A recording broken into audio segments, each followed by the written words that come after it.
وہ اگر میرے ہی آدمی ہوئے تو اب ظاہر ہے اپنے بندوں کو تو میں تمہارے لیے کیوں پکڑوں گا؟ شارلٹ نے طنز سے مسکراتے ہوئے یوسف سے پوچھا تھا۔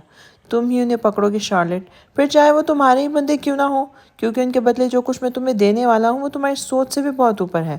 یوسف کی بات پہ شارلٹ نے چمکتی آنکھوں سے 2 منٹ کے لیے کچھ سوچا اور پھر مسکرا کے یوسف کو دیکھا تھا۔ ٹھیک ہے، مجھے ڈیل منظور ہے، مگر اس کے بدلے جو کچھ میں مانگوں گا تمہیں مجھے وہ دینا پڑے گا۔ اسی صورت میں تمہیں وہ لوگ مل سکتے ہیں، ورنہ انہیں بھول جاؤ۔ شارلٹ نے کہا تھا، مجھے منظور ہے، مگر وہ لوگ مجھے جلد سے جلد چاہیے۔ اس کے بدلے جو کچھ تم مجھ سے مانگو گے میں تمہیں دوں گا، یوسف کہتا ہوا اٹھ کھڑا ہوا تھا۔ اوکے، مجھے ڈیل منظور ہے، شارلٹ نے اپنا ہاتھ بڑھاتے ہوئے کہا تھا۔ یوسف نے اس کے ہاتھ کو نظر انداز کرتے ہوئے ہنری اور علی کو اپنے ساتھ آنے کا اشارہ کیا اور باہر نکلتا چلا گیا تھا۔ تبھی اس کا پاکٹ میں رکھا فون بجا تھا۔ یوسف نے فون نکال کر دیکھا تھا، ماما کی کال تھی۔ اس نے کال پک کی تھی۔ ہیلو ماما، بولیے کیا ہوا؟ یوسف نے ماں کو پوچھا تھا۔ رائن میرے بچے، کہاں ہو تم؟ رائن کی ماں نے روتے ہوئے پوچھا تھا۔ ماں روتی ہوئی آواز سن کر وہ پریشان ہو گیا تھا۔ کیا ہوا ماما، آپ رو کیوں رہی ہیں؟ بتائیں مجھے، یوسف نے ماں سے پوچھا تھا۔ رائن، تمہارے ڈیڈ کو ٹیررسٹ نے مار دیا، شوٹ کر دیا انہیں۔ تمہارے ڈیڈ ہمیں چھوڑ کر چلے گئے رائن۔ ماما کی روتی ہوئی آواز پر یوسف کے سر پہ جیسے آسمان ٹوٹ پڑا تھا۔ واٹ؟ یہ کیا کہہ رہی ہیں آپ مام؟ یوسف کی آواز صدمے سے پھٹ سی گئی تھی۔ اس نے بے یقینی سے ماں سے پوچھا تھا اور وہ اپنے ساتھ چلتے ہوئے علی کا کندھا پکڑ لیا تھا۔ میں سچ کہہ رہی ہوں رائن، تم پلیز گھر آ جاؤ، اس کی ماما نے روتے ہوئے کہا تھا۔ آپ پلیز ماما مت روئیں، میں آ رہا ہوں گھر، رائن نے بمشکل خود کو کہتے سنا تھا اور فون بند کر کے ہنری اور علی کی طرف بھری ہوئی آنکھوں سے دیکھا تھا۔ آج شاید میں اللہ میرے حوصلے کو آزمانا چاہتا ہے علی۔ زارا کے ساتھ جو کچھ ہوا وہ کیا کم تھا؟ کیا میرے ڈیڈ بھی ہمیں چھوڑ کر چلے گئے علی؟ ہنری، میرے ڈیڈ ہمیشہ کے لیے مجھے چھوڑ کر ملکوں کے دورے پر نکل گئے ہیں۔ اس بات میں ان سے بہت لڑتا تھا، ان سے ناراض ہو جاتا تھا، مگر آج دیکھو وہ سچ مچ مجھے ہمیشہ کے لیے چھوڑ کر چلے گئے، کبھی واپس نہ لوٹنے کے لیے۔ اب میں کیسے ان سے لڑوں گا؟ اس بار تو اس دنیا کو ہی چھوڑ کے چلے گئے۔ یوسف روتے روتے گھٹنوں کے بل زمین پہ بیٹھ گیا تھا۔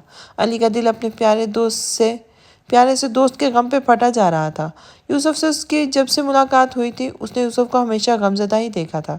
کبھی وہ زارا کے حصول کے لیے تڑپتا روتا تھا تو کبھی اس کی بے رخیوں سے گھنٹوں ملول رکھتی، کبھی اسے اپنے کافر ہونے کا افسوس ہوتا تو کبھی داخل اسلام ہونے کے بعد اس کے آنسو اپنے رب کے حضور تشکر میں بہتے رہتے۔ یوسف افسردہ نظروں سے یوسف کو دیکھتے ہوئے سوچ رہا تھا، تبھی اپنے سامنے بیٹھے ہوئے یوسف کو دیکھ کر علی نے بے ساختہ اللہ سے دعا کی تھی کہ اس پیارے شخص کی آنکھوں سے آنسو ہمیشہ کے لیے روٹ جائیں اور اللہ اس کے لبوں کو ہمیشہ کے لیے خوشیوں بڑی مسکراہٹوں سے آشنا کر دے۔ اب ہنری یوسف کو گلے لگائے خاموشی سے آنسو بہانے میں مصروف تھا۔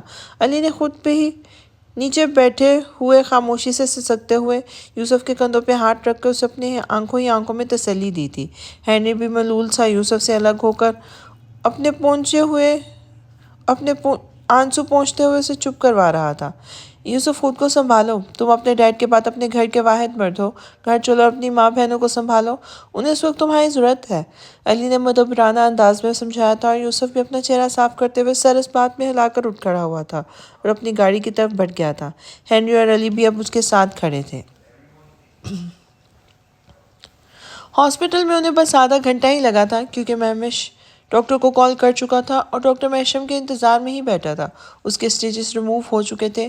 مکمل یہ صحت یاب ہونے کے بعد اب بس اسے 1 ہفتے 10 دن کا ریسٹ اور کرنا تھا، پھر اسے اپنی ڈیوٹی بھی جوائن کر سکتا تھا۔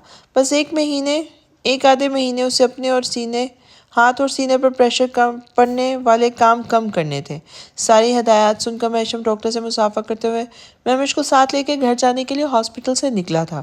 بھائی، اب ڈاکٹر کی ہدایت پر عمل کرنا ہے آپ نے۔ 1 مہینے کیا 2 مہینے تک اب آپ کوئی بھاری کام نہیں کریں گے، اور جم تو اب سال 6 مہینے کے لیے بھول جائیں۔ گاڑی پارکنگ کرتے ہوئے سے نکالتے ہوئے مہمش نے محشم سے کہا تھا۔ پاگل ہوئے ہو تم مہمش، میں ہفتے میں ہی ایکسرسائز چھوڑ کر باڈی میں پین فیل کر رہا ہوں، ہاتھ پیر جیسے عجیب کسل مندی کا شکار ہو گئے ہیں۔ مجھے سالوں سے ورک آؤٹ کرنے کی عادت ہے، زیادہ سے زیادہ صرف 2 مہینے، اس سے زیادہ رک نہیں سکتا، محشم قطعی لہجے میں بولا تھا۔ وہی تو، آپ سالوں سے ورک آؤٹ کر رہے ہیں، فکر مت کریں، 6 مہینے اگر نہیں کریں گے تو آپ کی باڈی پر کوئی خاص فرق نہیں پڑے گا۔ ایسے ہی فٹ رہیں گے. ابھی ماشاءاللہ آسانی سے ٹام کروز کو کمپٹیشن دے سکتے ہیں. آپ نے چاہا نہیں آپ نے تو چاہا نہیں، ورنہ فلموں میں کام آسانی سے مل جاتا. پاکستانی فلم انڈسٹری میں ایک بالی ووڈ ہیرو ایڈ ہو جاتا. مہمش شرارت سے بولا تھا اور محشم نے اسے گھور کر دیکھا تھا. استغفر اللہ، بس یہی کام کرنے کو رہ گئے ہیں میرے پاس. تم بھی تینوں خرگوشوں کے ساتھ بگڑتے جا رہے ہو. ارے روکو مہمش، اس شو روم کے سامنے گاڑی روکو. محشم بولتے بولتے اچانک زور سے چیخا تھا. مہمش نے دہل کر اچانک گاڑی کو بریک لگائے تھے. یا اللہ، خیر بھائی کیا ہوا؟ اتنی زور سے کیوں چیخے اور یہاں گاڑی کیوں رکوائی ہے؟ مہمش نے ونڈو کے باہر جھانک کر دیکھا تھا. سامنے ایک موبائل فون کا شو روم تھا. محشم اسے بنا جواب دیے گاڑی کا دروازہ کھول کر شو روم کی طرف بڑھ گیا تھا. مہمش بے اختیار ایک گہرا سانس لے کر گاڑی کو ایک سائڈ پارک کرتے ہوئے خود بھی اس کے پیچھے چلا گیا تھا. اندر محشم کے سامنے سیلز بوائے مختلف فون کے ڈبے کھول کھول کر دکھا رہا تھا، جنہیں محشم ایک کے بعد دیکھتے ہوئے سیلز بوائے سے اس کے متعلق پوچھتا بھی جا رہا تھا. کوئی ایسا ماڈل دکھائیں جس کی کیپیسٹی زیادہ ہو تاکہ ڈاؤن لوڈنگ بھی زیادہ سے زیادہ ہو، اور ہاں موسٹ امپورٹنٹ تھنگ کہ ساؤنڈ سسٹم بہت اچھا ہو. محشم سیلز بوائے کو بتایا جا رہا تھا اور وہ سیلز بوائے اس کے مطلوبہ ماڈل لینے چلا گیا تھا، جبکہ اس کی ریکوائرمنٹ سن کر محشم نے بے ساختہ اپنی مسکراہٹ روکی تھی.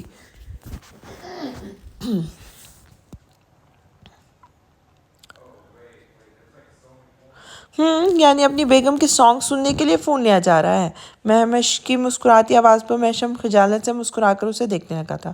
ہاں یار، ان کی انٹرٹینمنٹ کے لیے کچھ بھی تو نہیں ہے. بچوں کے ساتھ بہل جاتی ہیں، مگر وہ بھی کالج چلے جاتے ہیں، پھر سارا دن اکیلی بور ہوتی رہتی ہیں. محشم مزاح دیتے ہوئے بولا تھا. تبھی سیلز بوائے ان کے لیے ایک خوبصورت سا اسمارٹ فون لے آیا تھا. سلور کلر کے بیک کور کے ساتھ سلم باڈی میں ایک وہ خوبصورت سا فون تھا. اس ماڈل میں کوئی گرلش کلر نہیں ہے؟ محشم کے پوچھنے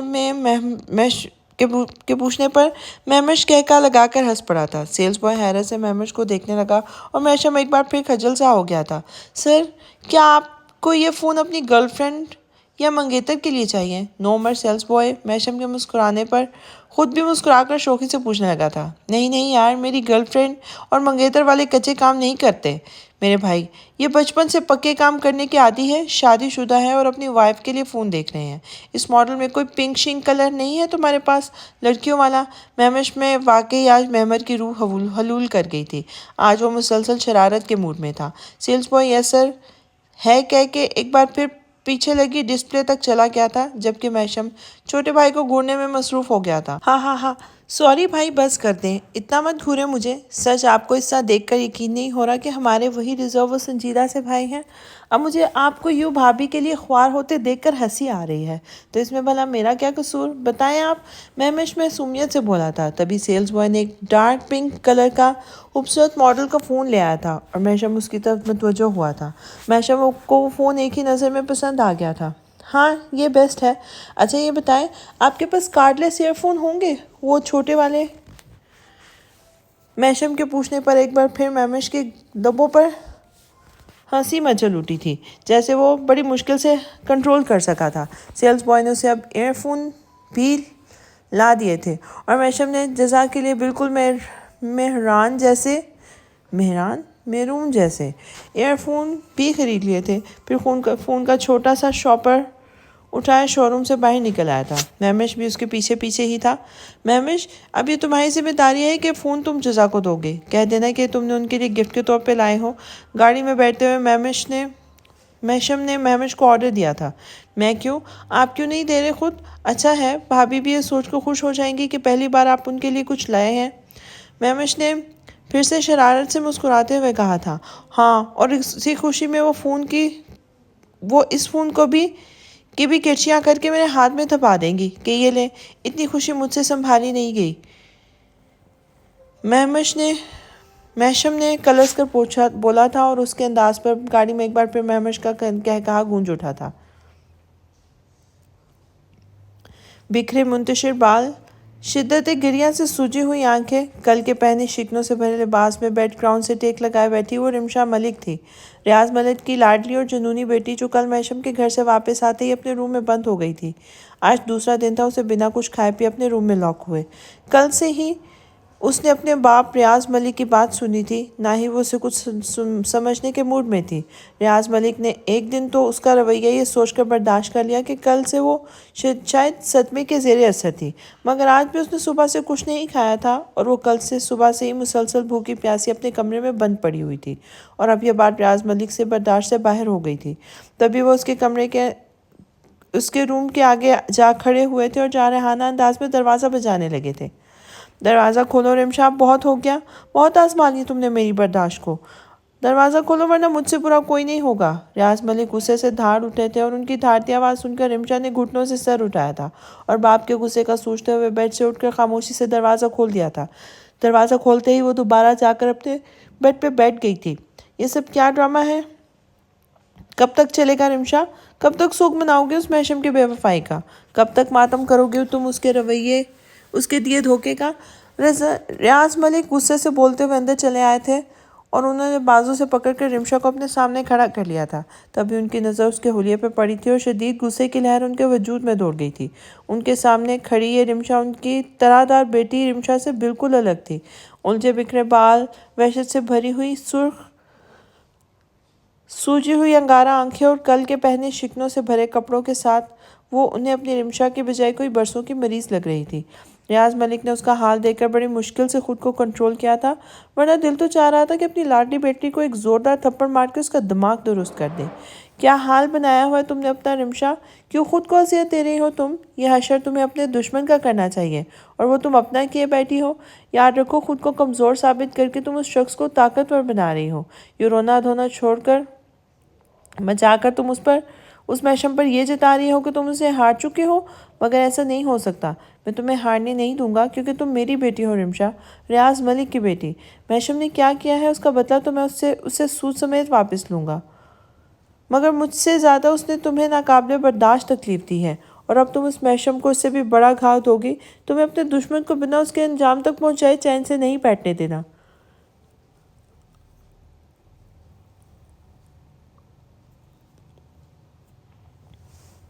نکلو اس کمرے کی محدود دنیا سے باہر اور سوچو کہ کس طرح اس شخص سے بدلہ لینا ہے تمہیں۔ اپنے ساتھ کیے ہوئے دھوکے کے سوا کل اپنے گھر پہ کی گئی بےزتی کا بھی بدلہ لو اس میشم ابراہیم سے۔ تم اس طرح خاموش بیٹھی رہو گی تو وہ سمجھے گا کہ تم اس سے ڈر گئی ہو۔ جاؤ اسے بتاؤ کہ رمشا ملک کسی سے ڈر کے ہار کر خاموش ہو کر بیٹھنے والوں میں سے نہیں ہے۔ اس بات کا احساس دلاؤ کہ اسے تمہارے ساتھ دھوکہ کرنے کے بعد اس نے تمہیں اپنے ہی گھر میں سب سے ذلیل کر کے اپنی تباہی کو خود دعوت دی ہے۔ تمہیں ہرا کر وہ جیت کی خوشی منا رہا ہے رمشا۔ تم اسے اپنی ہار کا بدلہ لو اور اسے ایسی چوٹ دو کہ نہ وہ جی سکے اور نہ مر سکے۔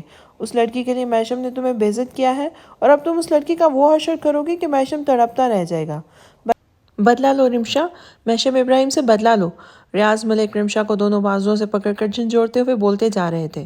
وہ پٹی پٹی آنکھوں سے باپ کو دیکھتی جا رہی تھی اور پھر ان کی بات سمجھ میں آتی اس نے اپنے دونوں بازوؤں کو ان کے ہاتھوں سے آزاد کیا تھا اور اپنے بکھرے بالوں کو دونوں ہاتھوں سے سمیٹتے ہوئے سر ٹھہری آواز میں بولی، آپ ٹھیک کہہ رہے ہیں ڈیڈ، میں میشم کی اس حیادار بیوی کو جب تک میشم سے الگ نہ کر دوں چین سے نہیں بیٹھوں گی۔ چھین لوں گی اس لڑکی کو میں میشم سے۔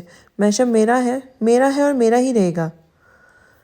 رمشا نے عالم دیوانگی میں سائڈ ٹیبل پہ رکھا کانچ کا شو پیس دیوار پر دے مارا تھا۔ کانچ کی کرچیوں میں بٹ کر دور تک بکھرتا چلا گیا تھا۔ اس کے دماغ میں اٹھتی غصے کی شدید لہریں اور آنکھوں سے جھلکتی دیوانگی یہ بتانے کو کافی تھی کہ اب اسے ان کانچ کی طرح میشم ابراہیم کی ذات کو بھی توڑ کر بکھیر دینا ہے۔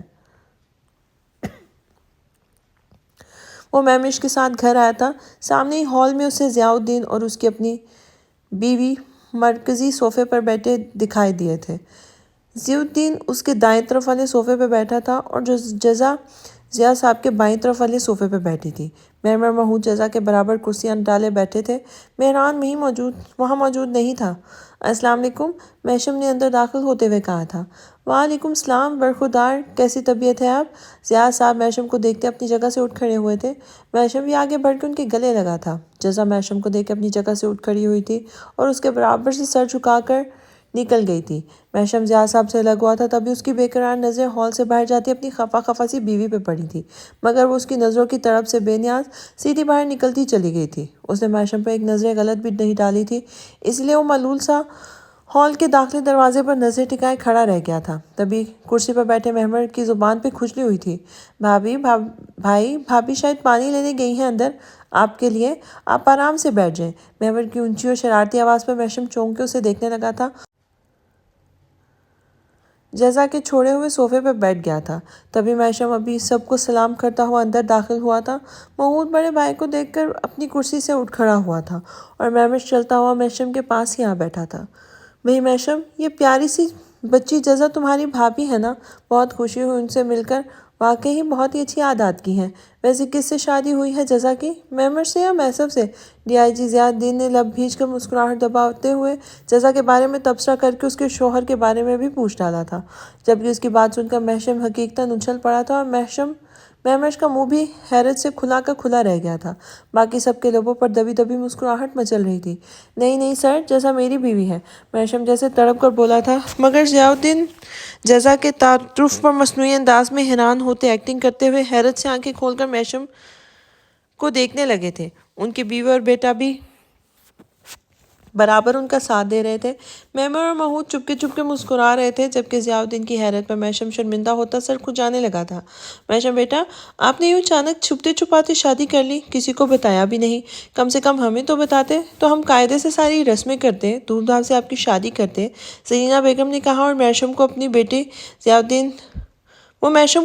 ضیاء الدین کی طرح ہی سمجھتی تھی۔ ارے آپ کو رسموں کی پڑی ہے محشم، تم نے مجھے بتایا بھی نہیں۔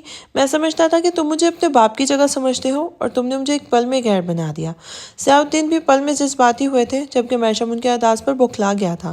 آنٹی، سر، آپ بالکل ٹھیک کہہ رہے ہیں، میں نے جزا سے شادی نہیں کی۔ محشم بوکھلاہٹ میں کچھ اور ہی بول گیا تھا۔ شادی نہیں کی مطلب؟ آپ کے ضیاء الدین نے الجھ کر پوچھا تھا۔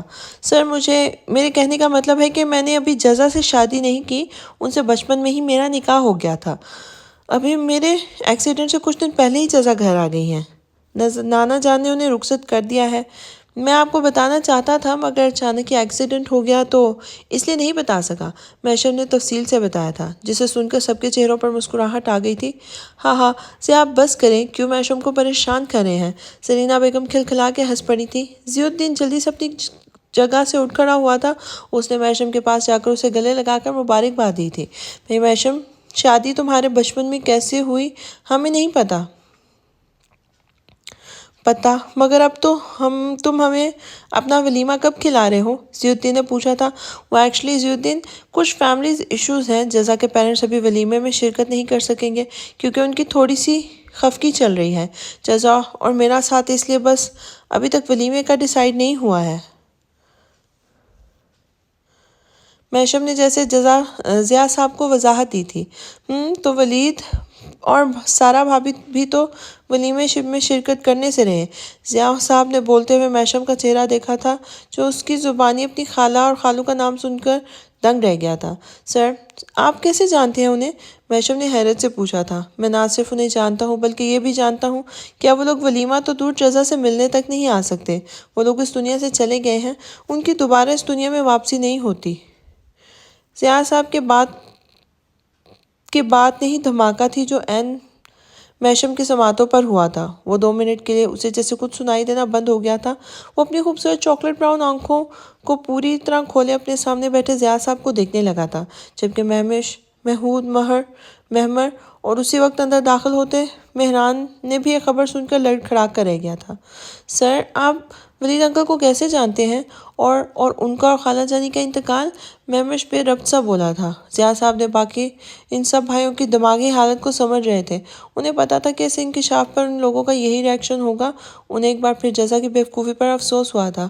ولید اور سارا کا انتقال جزا کے یہاں آنے سے 1.5 مہینے پہلے ایک کار ایکسیڈنٹ میں ہوا تھا۔ وہ لوگ اپنے ایک جاننے والے کے ہاں شادی پر گئے تھے۔ رات کو شادی سے واپسی پر گاڑی کو ہائی وے پر کسی ٹرک نے زور سے ٹکر ماری تھی اور ہٹ اینڈ رن کیس تھا۔ اکثر ٹرک ڈرائیور نشے میں ہوتے ہیں اور ایسے ہی ایک لاپرواہ انسان کی لاپرواہی نے ان دونوں کی جان لے لی۔ ولید اور بھابھی موقع پر ہی ختم ہو گئے تھے۔ لاشوں کی حالت اتنی بری تھی کہ انہیں کفن بھی نصیب نہیں ہوا۔ بولتے بولتے ضیاء صاحب کی آواز بھرا گئی تھی اور میشم کا دل جیسے کسی نے بے دردی سے نوچ ڈالا تھا۔ جزا ضیاء صاحب کی بات سنتے ہی میشم اچانک غصے سے اپنی جگہ سے اٹھا تھا اور زور سے تیش بھری آواز میں جزا کو آواز دینے لگا تھا۔ ضیاء صاحب اس کے انداز پر بوکھلا کر رہ گئے تھے۔ میشم میری بات سنو، اس میں جزا کی کوئی غلطی نہیں ہے، میری بات سنو۔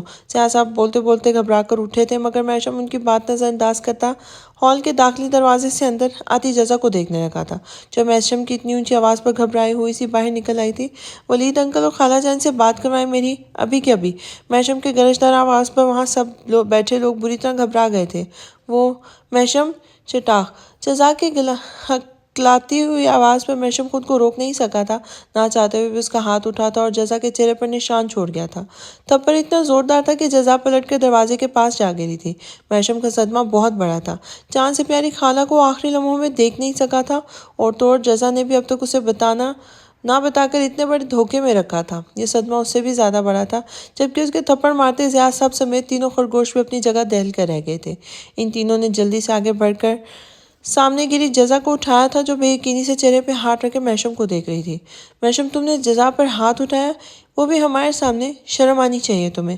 ضیاء صاحب نے غصے سے میشم کو دیکھتے ہوئے کہا تھا، جو ابھی بھی جزا کو گھور رہا تھا۔ میری ماں ایک بار مجھے چھوڑ گئی سر، اور اس لڑکی نے مجھے ابھی تک اس بات سے انجان رکھا۔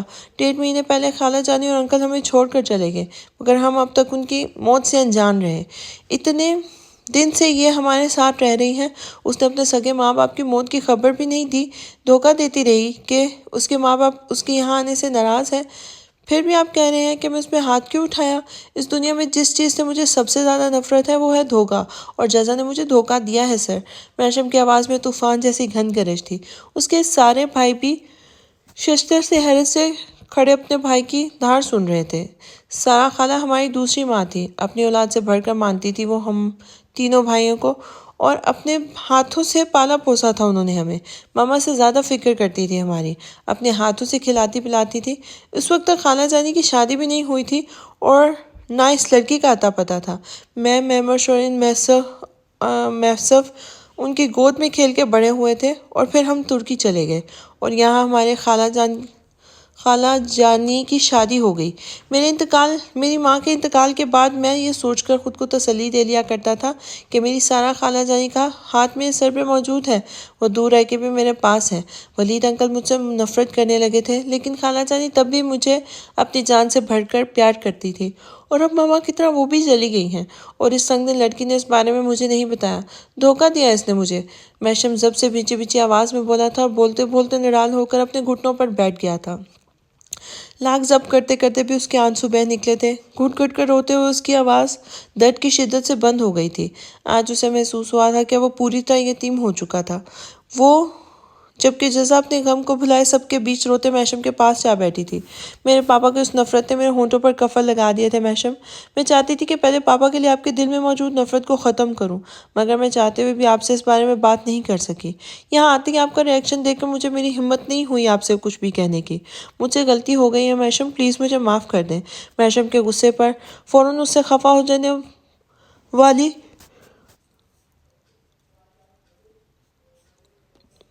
اس کی ڈانٹ سن کر اسے بات چیت ختم کر دینے والی چھوٹی چھوٹی غلطیوں پر میشم کو بے نیازی اور لا تعلقی کی مار مارنے والی جزا آج سب کے سامنے خود کو تھپڑ مارنے جانے پر بھی میشم سے خفا نہیں ہوئی تھی، کیونکہ اس نے میشم جیسے مضبوط شخص کو آج اس کے خالہ اور اپنے ماں باپ کے لیے اتنے ڈھیر سارے لوگوں کی موجودگی میں صبر و ضبط کا دامن چھوڑ کر روتے ہوئے دیکھا تھا۔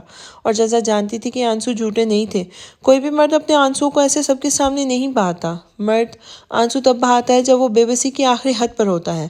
کوئی مرد اس وقت ہی روتا ہے جب اس کے اندر پلتے غم اسے اذیت کی دردناک بھٹی میں جھونک دیتے ہیں، یہاں سے نکلنا اس کے لیے ناممکن ہوتا ہے، اور پھر تبھی اذیت کی انتہا پر پہنچ کر اس کا درد آنسو کی صورت بہنے لگ جاتا ہے۔